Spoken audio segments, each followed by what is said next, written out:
দেশে 1-11-এর পরিস্থিতি দেখতে পাচ্ছেন বলে মন্তব্য করেছেন এবি পার্টির চেয়ারম্যান মুজিবুর রহমান মঞ্জু। একজন উপদেষ্টা 1-11-এর পদধ্বনি শুনতে পাচ্ছেন, সেই প্রসঙ্গ টেনে তিনি কথা বলেন। বান্ডেল থাকলে প্রতি সেনমানিতে টাকা বাঁচবে। বিকাশ সেনমানি বান্ডেল কিনে জিতুন প্রতি লেনদেনে।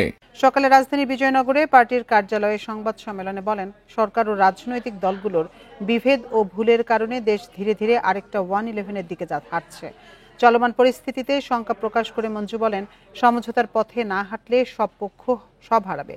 ঐকমত্য না করতে পারলে, সমঝোতা সফল করতে না পারলে পিআরের ভিত্তিতে নির্বাচন দেয়া উচিত হবে।